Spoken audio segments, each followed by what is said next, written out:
اللہ رب العالمین والصلاة والسلام علی سید الانبیاء والمرسلین وعلی آلہ واصحابہ وازواجہ وعلماء ملتہ اجمعین، اما بعد۔ ہمارا آج کا موضوع شخصیت سیدنا امام اعظم ابو حنیفہ محمد نعمان بن ثابت رضی اللہ تعالی عنہ۔ قسط نمبر 3، احادیث و آثار میں جو آپ کے بارے میں روایات منقول ہیں۔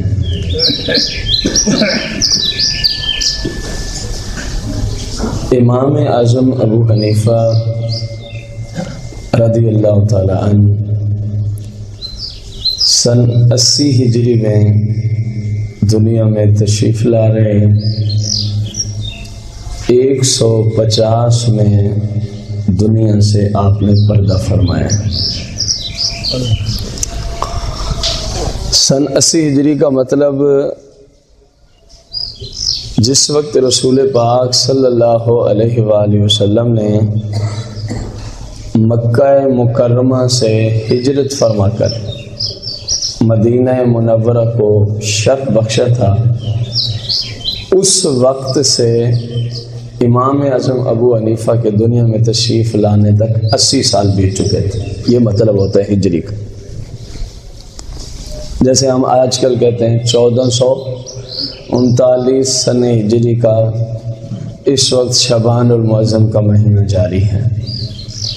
مطلب وہی ہے کہ جس وقت آپ صلی اللہ علیہ وسلم نے ہجرت فرمائی تھی مکہ سے مدینہ منورہ کی طرف، اس کو 1438 سال گزر چکے ہیں۔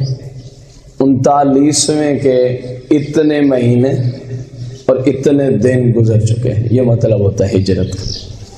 سن ہجری کا تعلق آپ کی ہجرت سے ہے۔ تو 150 میں آپ نے پردہ فرمایا۔ رسول اکرم نور مجسم صلی اللہ تعالی علیہ وآلہ وسلم ارشاد فرماتے ہیں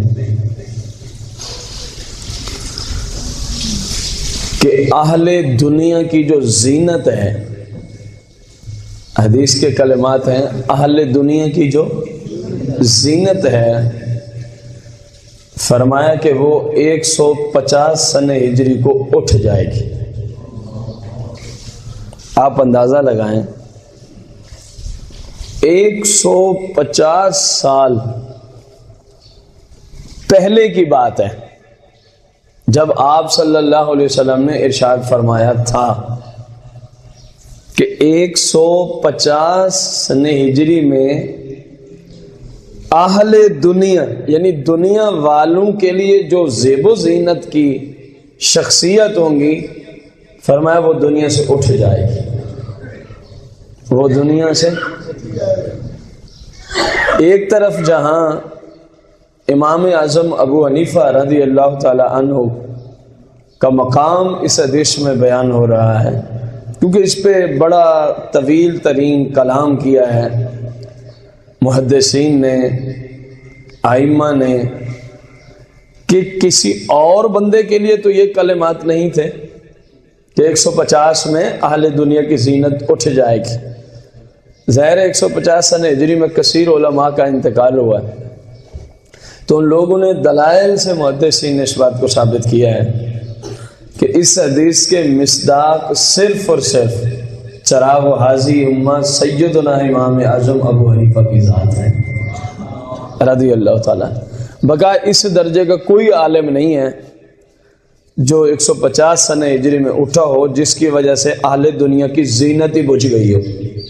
یہ صرف امام اعظم ابو حنیفہ کو ہی بتایا جا رہا تھا حدیث میں کہ اس شخص کی اتنی شان و شوکت ہوگی کہ پوری دنیا والوں کے لیے وہ قرآن و حدیث کی روشنی میں زیب و زینت کا درجہ رکھنے والی شخصیت۔ دوسری طرف کل کی بات بتانا تو بہت دور کی بات ہے، 150 سال پہلے تو صرف ہجرت مبارکہ کے اعتبار سے دیکھیں. اب رب جانے کہ یہ فرمان ہجرت مدینہ سے پہلے کا ہے یا بعد کا ہے. اگر پہلے کا ہے تو 150 سال سے بھی پھر زیادہ سال گزر گئے، اور بعد کا ہے تو کم از کم 150 سال تو ہیں نا، کم از کم. تو جو کام 150 سال بعد میں ہونا ہے، رسول اللہ صلی اللہ علیہ وسلم اس کی پہلے ہی خبر دے رہے ہیں، تو پھر یہ جملہ بولنا کہ جو رسول، جو نبی علیہ الصلوۃ والسلام ہیں، انہیں کل کا ہی پتہ نہیں، کم از کم یہ جھوٹ ضرور ہے. یہ جملہ بولنا جھوٹ اور ایک نبی علیہ الصلوۃ والسلام کی شان میں گستاخی ضرور ہے. گستاخی کسے کہتے ہیں؟ آپ کہیں جی یہ بھی کوئی گستاخی ہے. قرآن مقدس اور صحیح بخاری کے حوالے سے اگر اس کو میں مزید آسان کروں اپنا ٹائم بچانے کے لیے، آپ اور میری طرف نسبت کریں، حالانکہ ہماری کوئی شان ہی نہیں ہے بنسبت انبیاء علیہ السلام کے، ہم کسی کھاتے میں نہیں ہیں، آپ، میں، ساری دنیا والے. اب آپ دیکھ سکتے ہیں، آپ سن سکتے ہیں، بول سکتے ہیں. ایک بندہ آپ کو کہے جی آپ دیکھ نہیں سکتے، آپ سن، آپ بول، حالانکہ آپ دیکھ بھی سکتے ہیں، اللہ کے فضل سے سن بھی سکتے ہیں، دیکھ بھی. تو آپ کو اپنے حق میں یہ عیب نظر آئے گا کہ نہیں آئے گا؟ آپ کو سمجھ آئے گی کہ نہیں آئے گی؟ یار بندے نے نا میرے خلاف گفتگو کی ہے، حالانکہ مجھے اللہ نے توفیق دی ہے، میں دیکھ سکتا ہوں، وہ مجھے اندھا کہہ رہا ہے. مجھے اللہ نے توفیق دی ہے، میں سن سکتا ہوں، میں بول سکتا ہوں، مجھے بہرا اور گونگا کہہ رہا ہے. تکلیف ہوگی آپ کو کہ نہیں ہوگی؟ کیوں ہوگی؟ کہ اس نے آپ کا جو مقام ہے اس کے خلاف گفتگو کی ہے. اس کے کہ آپ دیکھ سکتے ہیں، وہ کہہ رہے نہیں آپ اندھے ہیں. آپ بول سکتے ہیں، وہ کہہ رہے نہیں آپ نہیں بول سکتے. آپ سن سکتے ہیں، وہ کہہ رہا ہے آپ. اگر میری اور آپ کی بات ہو، حالانکہ ہماری کوئی ذرہ برابر ویلیو نہیں ہے، کہ ہماری کوئی دیکھنے، سننے یا بولنے کا انکار کرے، تو کم از کم وہ کافر نہیں ہوتا، کیونکہ ہماری ویلیو اتنی نہیں ہے. اتنا کہیں گے یار گناہ گار ہوا ہے، ایک مسلمان پہ اس نے بہتان باندھا ہے، وہ دیکھ رہا ہے، وہ کہتا ہے دیکھ نہیں سکتا، وہ سن رہا ہے، وہ کہتا ہے سن، وہ جنابے والا بول رہا ہے، وہ کہتا ہے نہیں یہ بولنے سے قاصر ہے. تو مینوان ایسے ہی ایک رسول اللہ صلی اللہ علیہ وسلم کا ایک مقام ہے، ایک مرتبہ ہے، ایک وصف ہے، ایک شان ہے جو اللہ نے آپ کو عطا کی ہے، اور کوئی بندہ کھڑا ہو کے کہے نہیں جی ان کا یہ مقام ہی نہیں ہے. اب اسی بات کو ہی دیکھ لیں. فرمایا کہ 150 میں اہل دنیا کی زینت، اہل دنیا کی زینت.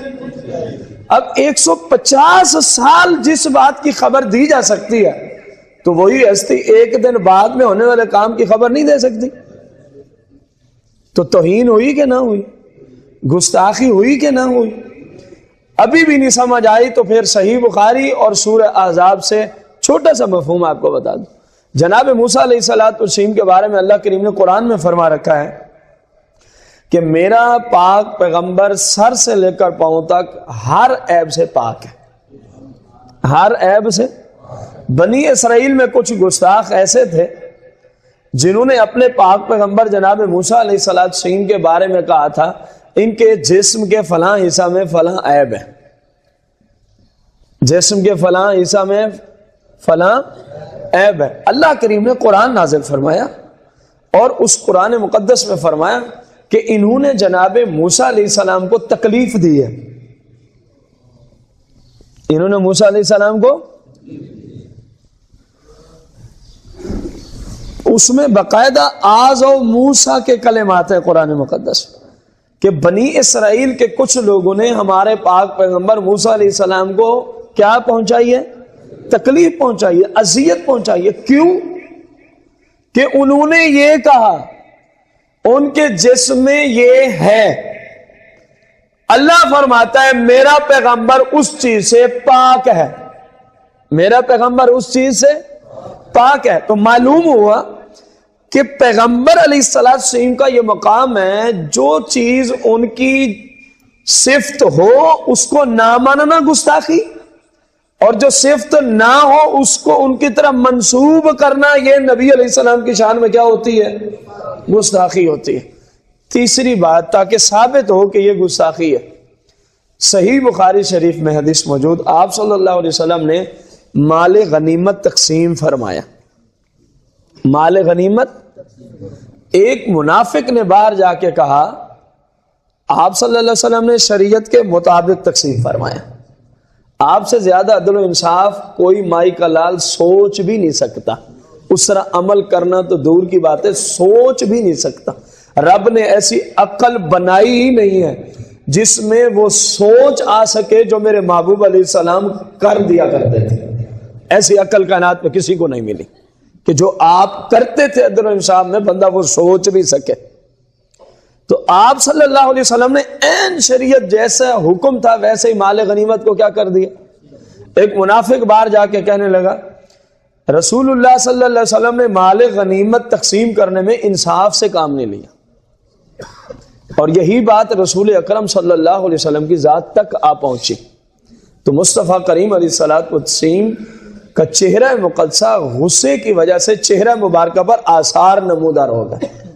صحابہ کرام علیہم رضوان کہتے ہیں میں اور آپ جب غصے میں جاتے ہیں تو ہمارا چہرہ بگڑ جاتا ہے، پہلے کی بنسبت اس میں کبو آ جاتا ہے، بدصورتی آ جاتی ہے۔ لیکن صحابہ کرام علیہم رضوان سے پوچھے کہ تمہیں کیسے پتہ چلتا تھا مصطفیٰ کریم علیہ السلام اب غصے میں ہیں؟ فرماتے ہیں آپ صلی اللہ علیہ وسلم کا چہرہ مبارکہ پہلے بھی سرخ تھا خوبصورتی کی وجہ سے، جب غصہ آتا تو آپ کا چہرہ مزید سرخی تک مائل ہو جایا کرتا تھا، یعنی اس میں حسن بڑھ جایا کرتا تھا، کمی نہیں ہوتی تھی۔ ہماری طرح والا غصے کا معاملہ نہیں ہوتا تھا جیسے میں اور آپ غصہ کریں نا، کبھی غور کر لیا کریں، ہماری حالت بگڑ جاتی، ہماری حالت بگڑ جاتی۔ آپ صلی اللہ علیہ وسلم غصے میں آتے ہیں، غصے کے شدید آثار نظر آتے ہیں، اور پھر آپ علیہ السلام سے صحابہ کو فرماتے ہیں اللہ تبارک و تعالی موسیٰ علیہ السلام پہ رحم فرمائے، مجھ سے بھی زیادہ لوگوں نے ان کو تکلیفیں پہنچائی ہیں، فصابرا، اور انہوں نے اس بات پہ کیا کیا ہے؟ صبر کیا۔ اب آپ کو سمجھ آئی ہے کہ گستاخی کس کو کہتے ہیں؟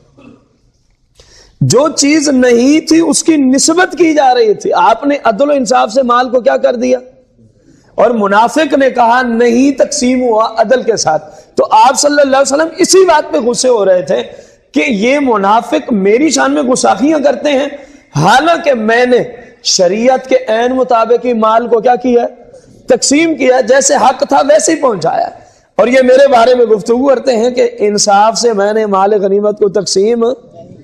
اس حدیث سے بھی یہ ثابت ہوا کہ جو چیز آپ صلی اللہ علیہ وسلم کی ذات میں نہ ہو اس کی نسبت کرنا یہ آپ علیہ السلام کی کیا ہے؟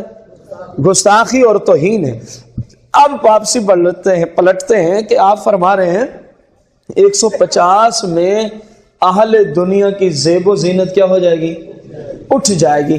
تو جو محبوب 150 سال کے بعد کون کس وقت مرنے والا ہے ان کے بارے میں خبر دے سکتے ہیں، تو یقیناً اگلا دن تو ان کی بارگاہ میں پھر کچھ بھی حیثیت نہیں رکھتا کہ کل کو کیا ہونے والا ہے، کل کو کیا ہونے والا ہے، بلکہ اللہ تبارک و تعالیٰ نے آپ علیہ الصلوۃ والسلام کو یہ رتبہ اور مقام عطا فرمایا ہے کہ قیامت و ما بعد، اور یہ بخاری اور مسلم کی احادیث اس پہ باقاعدہ گواہ ہیں، جو کچھ بھی ہونا تھا ذرا ذرا، کتنا ذرا ذرا مصطفیٰ کریم علیہ السلام نے امت کو پہلے ہی بتا دیا ہے۔ اب دیکھیں آپ میں سے کوئی بندہ، میرا اور آپ کا زمانہ ایک ہے، کوئی بتا سکتا ہے میں نے کب مرنا ہے، کتنے سال کی عمر میں مرنا ہے؟ کوئی بتا سکتا ہے؟ مجھے بھی پتہ نہیں ہے، مجھے بھی پتہ نہیں ہے۔ نمبر 2، آپ اور میں سمیت کیا آپ بتا سکتے ہیں کہ میں نے دفن کہاں ہونا؟ حالانکہ ہمارا زمانہ بھی کیا ہے؟ ایک دوسرے کے ہم سامنے، مکان بھی اس وقت تو مکان بھی ایک ہی ہے، زمانہ بھی ایک ہی ہے، ہم بتا سکتے؟ آپ میں سے جتنے احباب بیٹھے ہیں اللہ آپ سب کو لمبی اور صحت اور عافیت والی عمر عطا فرمائے۔ کوئی بندہ کھڑا ہو جائے پوچھے جی آج کا دن میں نے زندہ رہنا کہ نہیں رہنا، ہم اس کو جواب دے سکتے؟ ایسے ہی ہے نا۔ اب دیکھو رسول کریم صلی اللہ تعالی علیہ وسلم کی احادیث کی روشنی میں، قرآن کی روشنی میں، شریعت کی روشنی میں قیامت کے برپا ہونے سے پہلے جو آخری علامات آئیں گی وہ جناب امام مہدی اور جناب عیسیٰ علیہ السلام کا نزول ہے. ان کے بعد پھر نظام جو ہے وہ ملیا میٹ کر دیا جائے گا. یہ آخری نشانی ہے. اب رسول پاک صلی اللہ علیہ وسلم نے کیا فرمایا؟ جناب عیسیٰ علیہ السلام فرمایا آسمانوں سے نزول فرمائیں گے. آسمانوں سے نزول، دمشق کی جامع مسجد کے مشرقی منارے پر نزول فرمائیں گے. اور فرمایا فرشتوں نے ان کو لیا ہوگا، وہ فرشتوں کے پروں پہ یہ ہاتھ رکھے ہوئے آپ دمشق میں دنیا میں تشریف لائیں گے. اور پھر فرمایا آ کے شادی فرمائیں گے، اللہ کریم اولاد عطا فرمائے گا. 40 سال آسمان سے اترنے کے بعد آپ دنیا میں زندہ رہیں گے. پھر جناب عیسیٰ علیہ السلام پردہ فرمائیں گے اور میرے آقا علیہ السلام فرماتے ہیں میرے روضہ مبارکہ میں آ کے جناب عیسیٰ علیہ السلام کی قبر مبارک بنے گی. اب یہ آخری نشانی، اس کے بعد قیامت قائم ہو جائے گی. تو جو رسول صلی اللہ علیہ وسلم آخری نشانیوں تک ساری خبر دے گئے ہیں کہ اتنا عرصہ زندہ رہیں گے، شادی کریں گے، اولاد بھی ہوگی، پھر جب پردہ فرمائیں گے تو ان کا مدفن کہاں بنے گا؟ مصطفیٰ کریم کے پہلو کے اندر بنے گا. سید عائشہ صدیقہ سلام اللہ علیہ نے اس کی تصدیق کی. فرماتی ہے میں نے اپنے لیے جگہ رکھی ہوئی تھی تو جناب عمر کا پیغام پہنچتا ہے کہ کیا مجھے یہاں دفن ہونے کی اجازت ہے؟ عبداللہ بن عمر پوچھنے گے وصیت؟ کہا جی اجازت. فرما اب کیونکہ حجرہ مبارکہ میں مزید گنجائش، ایک قبر کی گنجائش صرف ہے اور وہ رسول اللہ صلی اللہ علیہ وسلم خود فرما گئے وہ جناب عیسیٰ علیہ السلام میرے ساتھ آ کے مدفون ہو جائیں گے. تو جو مقام رکھنے والی ہستی آخری بندے تک، عیسیٰ علیہ السلام جب دنیا سے پردہ فرمائیں گے تو بس نظام ملیا میٹ کر دیا جائے گا، تھوڑے ہی عرصے کے اندر قیامت برپا ہو جائے گی. تو جو آقا کریم صلی اللہ علیہ وسلم آخری شخصیت تک، عمر بھی بتا رہے ہیں، شادی کا بھی بتا رہے ہیں، اور یہ تو میں نے ایک چھوٹی سی جھلک رکھی ہے عیسیٰ علیہ السلام کے 40 سالوں کے کس طرح گزریں گے یہ سارے رسول اللہ صلی اللہ علیہ وسلم نے پہلے ہی عطا فرما دیے. کس کے ساتھ کہاں کیسے اور کس انداز میں مقابلہ ہوگا، کن کن فوجوں سے آپ لڑیں گے، کس طرح آپ ان کو شکست دیں گے، اللہ آپ کو کیسے فتح عطا فرمائے گا، آپ یجوج مجوج کے ساتھ کس طرح پیش آئیں گے، فلاں کے ساتھ کیسے آئیں گے، دجال کے ساتھ آپ کیسے پیش آئیں گے، یہ سارا کچھ رسول اللہ صلی اللہ علیہ وسلم نے پہلے ہی بتا دیا ہے. تو کم از کم یہ عقیدہ مسلمان کے لیے ضروری ہے کہ قیامت و ما بعد کوئی ایسا کام، کوئی ایسا لمحہ، کوئی ایسا شخص نہیں ہے جس کے بارے میں میرے آقا دو جہاں کو علم نہ ہو.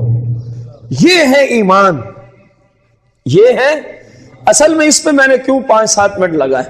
ہر طرف سے اس وقت لوگوں کے، مسلمانوں کے ایمان کو لوٹنے کی سازشیں کی جا رہی ہیں ہر طرف سے. اور یہ میں نہیں کہہ رہا، یہ رسول پاک صلی اللہ علیہ وسلم کی بخاری میں حدیثیں ہیں، کتاب الفتن آپ پڑھیں بخاری کی، اس میں کیا ہے؟ فرمایا امت پہ ایک زمانہ آنے والا ہے کہ ہر طرف سے امت کے ایمان کو لوٹنے کے متعلقہ لوگ کیا کر رہے ہوں گے؟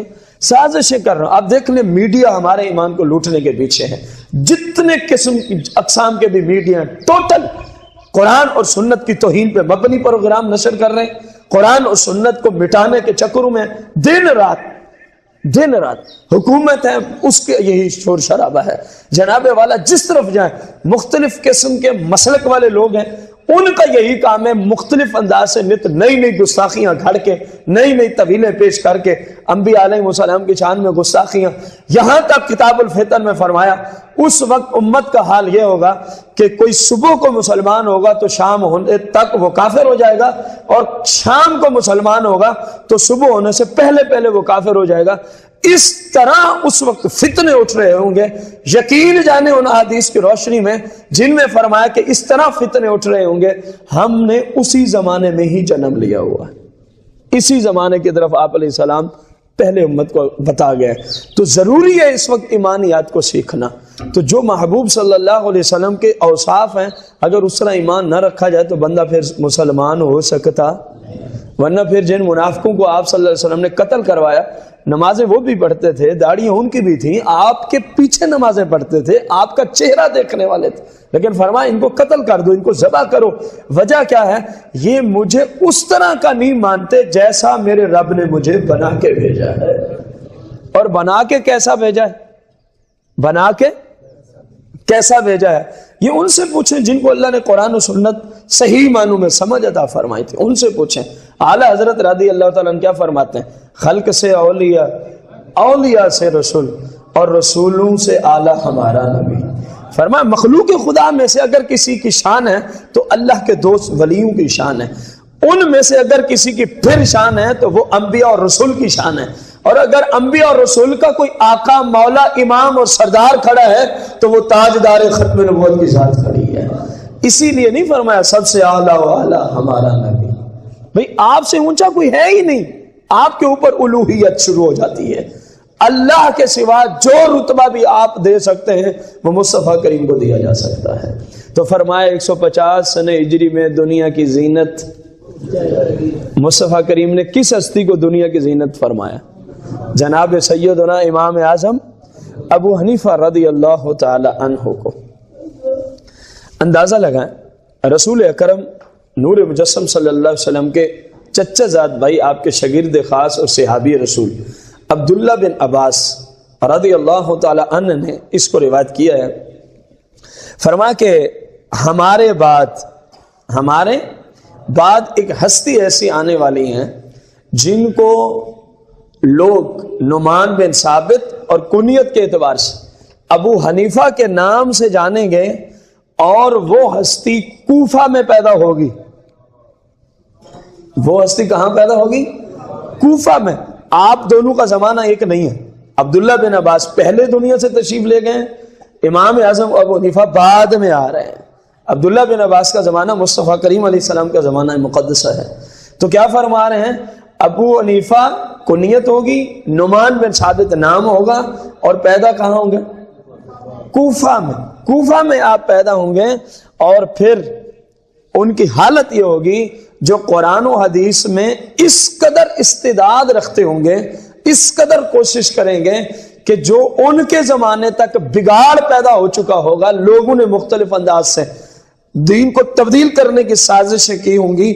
یقال لہو ابو حنیفہ، جسے ابو حنیفہ کہا جائے گا، جب وہ تشریف لائیں گے تو قرآن و حدیث میں اتنی مہارت رکھنے ہوں گے، وہ قرآن و حدیث کو پھر اس کے اصل مقام پہ لے آ کر اس کو مدون فرما دیں گے۔ پھر قیامت تک کسی مائی کے لال کی ضرورت ہی نہیں ہے کہ اس کو تبدیل کر سکے گا۔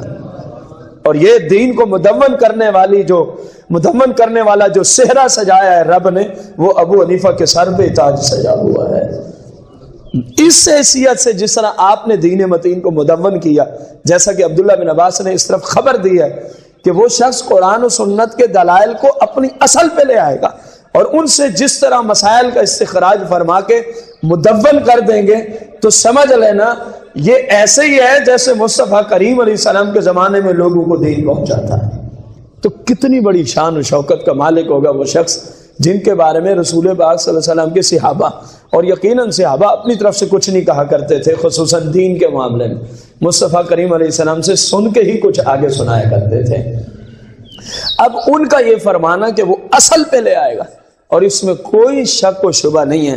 آپ 100 کتابیں تقلید کے موضوع پہ پڑھ لیں، چاروں ائمہ برحق ہیں، لیکن ہر امام اسی طرف گیا ہے، حتیٰ کہ کئی مالکی المسلک ہیں، کئی شافعی المسلک ہیں، حنبلی المسلک ہیں۔ جب تحقیق کے باب میں کلام کرتے ہیں تعصب سے ہٹ کر، کہتے ہیں تحقیق ابو حنیفہ پہ جا کے رک جاتی ہے، حالانکہ تقلید وہ دوسرے امام کی کر رہا ہے۔ تحقیق کی دنیا میں جب آتا ہے کہتے ہیں جی تحقیق کے دروازے ابو حنیفہ کی ذات پہ بند ہو گئے ہیں، حالانکہ وہ خود حنفی المسلک بھی نہیں ہے، خود حنفی امام میں ایک امام دوسرے امام سے، امام شافعی رضی اللہ تعالیٰ ایک امام سے پوچھ رہے تھے کہ ابو حنیفہ کے بارے میں آپ کیا کہتے ہیں؟ فرمایا کہ ابو حنیفہ ایسا مرد تھا، ایسی شخصیت تھی، یہ سامنے ایسے ہی ایک پلر تھا، جیسے یہ ارسلان بھائی بیٹھے ہیں نا پیچھے پلر ہے۔ فرمایا تو یہ پلر دیکھ رہا ہے؟ اس نے کہا ہاں جی دیکھ رہا ہوں۔ فرمایا یہ بنا ہوا تو ہے نا اس زمانے کے اعتبار سے جس چیز سے بھی بناتے تھے، اگر ابو حنیفہ تیرے سامنے آ جائے نا اور کہے یہ پلر سونے کا ہے، اس بندے کے پاس اتنے دلائل ہیں، وہ دلائل سے ثابت کر دے گا واقعی یہ سونے کا ہے، اور تجھے ماننا پڑے گا یہ پلر سونے کا بنا ہوا۔ فرمایا وہ تو یہ شخصیت تھی۔ ابو حنیفہ رضی اللہ تعالی عنہ اور سفیان ثوری رضی اللہ عنہما. ایک شخص نے کہا کہ سفیان ثوری کہاں ہیں اور ابو حنیفہ کہاں رتبہ رکھتے ہیں؟ تو اس کو بتایا گیا سفیان ثوری اتنا بتاتے ہیں کہ یہ حدیث کتاب و صلات کے متعلقہ ہے، یہ حدیث فلاں صحابی نے روایت کی ہے، یہ حدیث فلاں فلاں سند سے ہم تک پہنچی ہے، یہ حدیث فلاں فلاں فلاں فلاں حوالے سے ہم تک پہنچی ہے. فرماتے ابو حنیفہ پھر کیا کرتے ہیں؟ فرمایا ابو حنیفہ اس حدیث کے اندر جتنا پوشیدہ سمندر ہوتا ہے نا، علم و معرفت کے جو خزانے ہوتے ہیں، وہ چھلانگ لگا کے ان کو نکال کے عام لوگوں کو کہتے ہیں اس حدیث میں یہ بھی تھا، یہ بھی تھا اور یہ بھی تھا. اس کو اگر آپ سادہ لفظوں میں سمجھیں، ایک ہوتا ہے فقط پنساری، اس کو یہ تو پتا ہے کہ اس کو ہلدی بولتے ہیں، اس کو یہ تو پتا، جو پنساری ہوتا ہے فقط اس کی یہی کچھ شان ہوتی ہے، اس کو یہ تو پتا ہے کہ یہ تخم خربوزہ ہے، یہ خربوزے کا کیا ہے؟ بیج ہے، یہ مغز بادام ہے، یہ جائفل ہے، یہ فلاں ہے، یہ فلاں ہے. لیکن وہ یہ نہیں سمجھتا کہ اس سے کیا کیا فوائد نکل سکتے ہیں، یہ کن کن امراض کے لیے شفا کا کس کس حیثیت سے درجہ رکھتی ہے. یہ کسی ماہر سرجن کا کام ہے، یہ کسی اس فن کے بہت بڑے اسپیشلسٹ کا کام ہے. تو یہاں فرمایا گیا اگر حدیث کی دنیا میں پوچھنا چاہتے ہو، شریعت کی دنیا میں، تو سفیان ثوری فقط پنساری کی حد تک رہتے ہیں کہ اس کا یہ نام ہے، اس کا یہ نام ہے، اس کا یہ نام ہے. اور ابو حنیفہ قرآن و سنت کی روشنی میں ایک بہت بڑے سرجن کی حیثیت سے تشریف رکھتے ہیں. آپ یہ بھی بتاتے ہیں اس کا نام یہ ہے اور اس کو اس انداز سے دیکھیں تو فلاں مرض کے لیے شفا بنتا ہے، اس کو اس انداز سے دیکھیں گے تو فلاں مرض کے لیے شفا بنتا ہے، اس کو اس حیثیت سے دیکھیں گے فلاں مرض کے لیے علاج بنتا ہے، اس کو اس انداز سے دیکھیں گے تو شریعت کا فلاں مسئلہ ثابت ہوتا ہے، اس کو فلاں انداز سے دیکھیں گے شریعت کا وہ اصول ہے تو اس سے فلاں مسئلہ نکلتا ہے. فرمایا وہ تو صرف پہنچانے والے ہیں، اس کے جو چھپے ہوئے موتیوں کے سمندر ہیں، خزانے ہیں علوم و معارف کے، فرمایا وہ نکالنے والا جو ہے اسی کو کہا جاتا ہے ابو حنیفہ رضی اللہ تعالیٰ عنہ. اور باقاعدہ محدثین آپ سے فرمایا کرتے تھے، ان کے پاس آپ کے اساتذہ کے پاس سوال آیا کرتے تھے، اساتذہ خاموش ہو جاتے ہیں. ابو حنیفہ رضی اللہ تعالیٰ فرماتے اجازت ہو تو میں اس کا جواب دے دوں. استاد خاموش ہے، شاگرد، اور استاد بھی اس وقت کے جو تھے انصاف والے تھے، وہ یہ نہیں کہتے تھے تو ہمارے سامنے بیٹھا ہے پڑھنے کے لیے آیا، جو مجھے نہیں آیا تو بتائے گا تو میری عزت ہی کیا رہے گی. وہ اس بات کو کبھی نہیں سوچتے تھے. آج کے مدرسین کو ان باتوں سے کم از کم عبرت حاصل کرنی چاہیے، نصیحت حاصل کرنی چاہیے. جن سے غلطی ہو جائے، غلط بتا بیٹھے، اگر شاگرد بتا دے تو اپنی شان کے خلاف سمجھ لیتے. غلطی سے کوئی مسئلہ بیان ہو جائے، کوئی مقتدی بتا دے مجمع میں سے کوئی بندہ، تو وہ جناب والا ناراض ہو جاتے ہیں. آپ ہوتے کون ہیں؟ او بھائی تیری کوئی شان نہیں ہے، تو جتنا بڑا مرضی مدرس ہوگا، جس طبقے کے وہ لوگ ہیں تو ان کے پاؤں کی خاک کو بھی نہیں چھو سکتا. اگر تجھے تیرا کوئی شاگرد، تیرا کوئی سامع سننے والا تیری غلطی بتا رہا ہے تو تجھے تو چاہیے اس کا شکریہ ادا کر کہ تو ایک غلطی سے بچ گیا کسی بندے کے توسل سے. اور ادھر دیکھ شیوخ سامنے ہے، شاگردوں کے درمیان کہہ رہا ہے اجازت ہو تو اس کا جواب مجھے آتا ہے. استاد صاحب فرماتے بتائیں ابو حنیفہ کیا جواب ہے اس کا.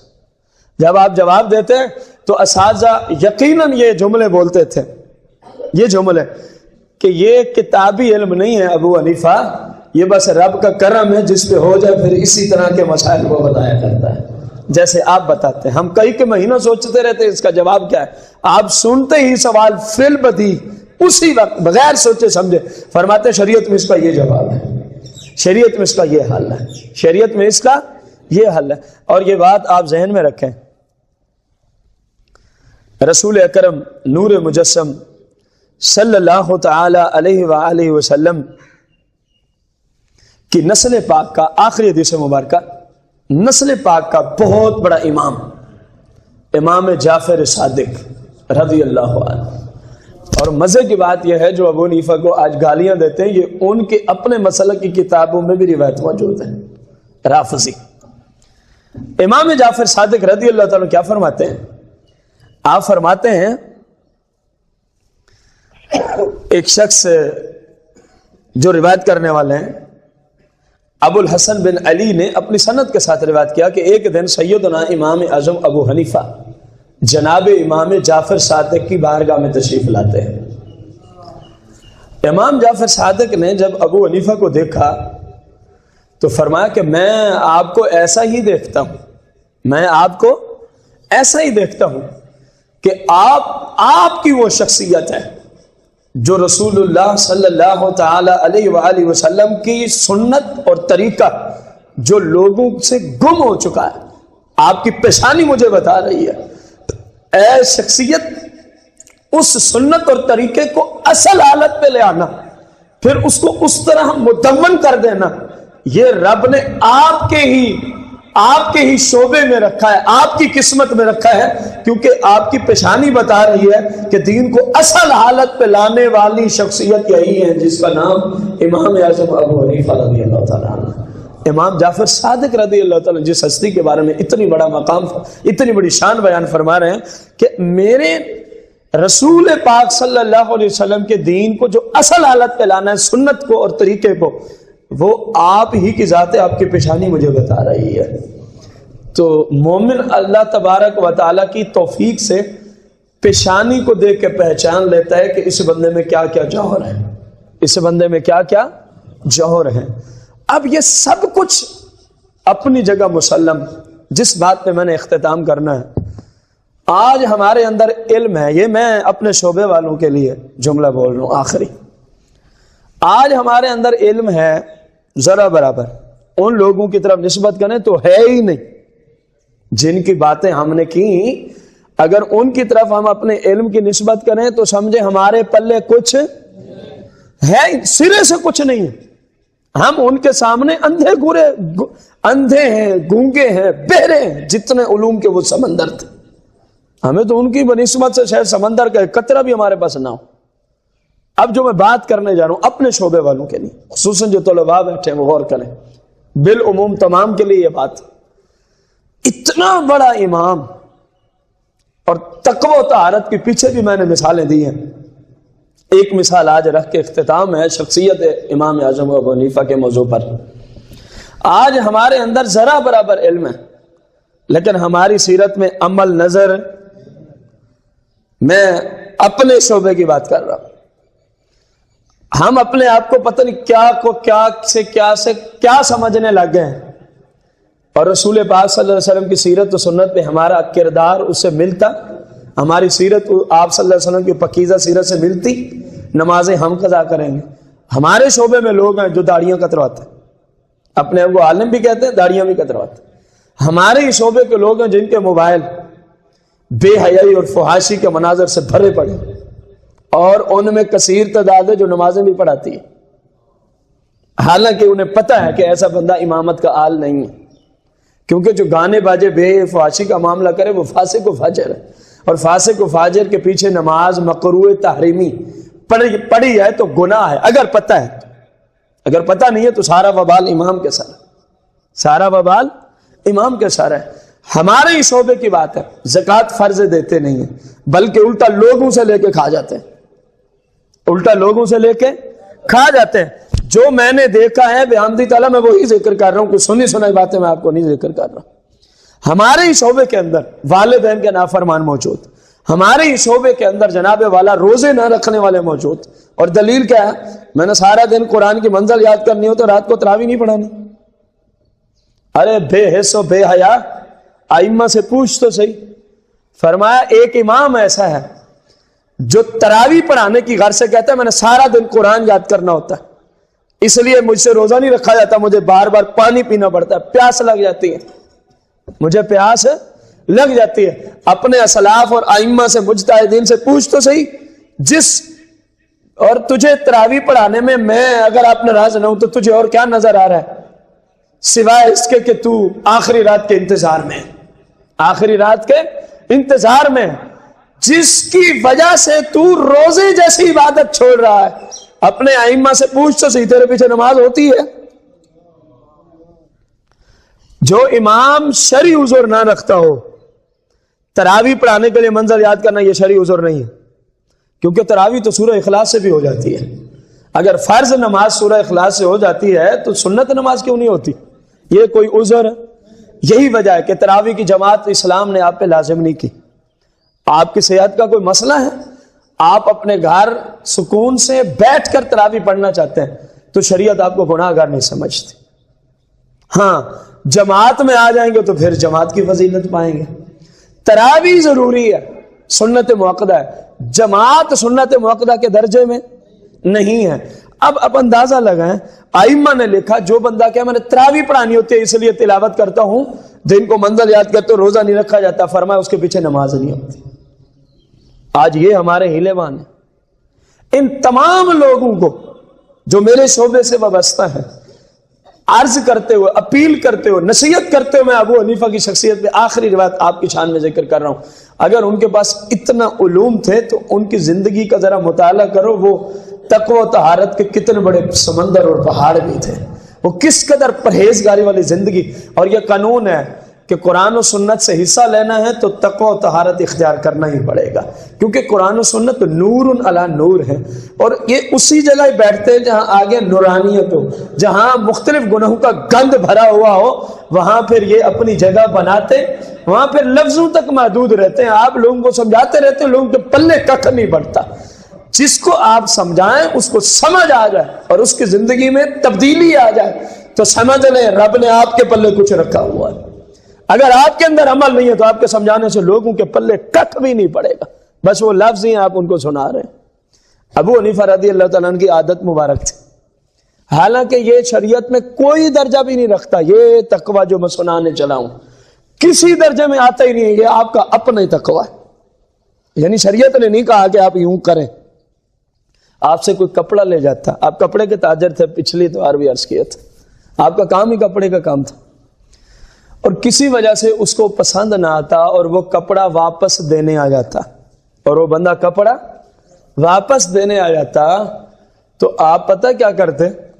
اگر اس کے پیسے آپ کی دکان کے اور پیسوں میں مل چکے ہوتے، اور اکثر ایسے ہی ہوتے، دکاندار جب کوئی چیز بیچتا تو ایک ہی جگہ سارے پیسے رکھے جاتے ہیں نا. اب میں نے فلاں کتاب بیچی ہے تو اس کے لیے الگ گلہ رکھا ہو، فلاں بیچی ہے تو اس کے لیے الگ رکھا ہو، صابن بیچا ہے تو ادھر، مرچ بیچی ہے تو ادھر، فلاں چیز بیچی. اس طرح تو کوئی بھی نہیں کرتا، ایک ہی جگہ پیسے رکھتا ہے دکاندار. اور یقین جانے میرے امام کے تقوی و طہارت کو خرب و سلام، جب کوئی بندہ واپسی چیز لے آتا اور ادھر اس کے پیسے آپ کی دکان کے اور پیسوں میں مل چکے ہوتے کہ اب یہ تمیز کرنا مشکل ہوتا کہ اس کے کون کون سے پیسے تھے، تو میرے امام فرماتے کپڑا رکھ دیں اور نوکروں کو حکم دیتے آج جتنے بھی اس وقت تک گلے میں پیسے پڑے وہ سارے کے سارے اس بندے کو اٹھا دو.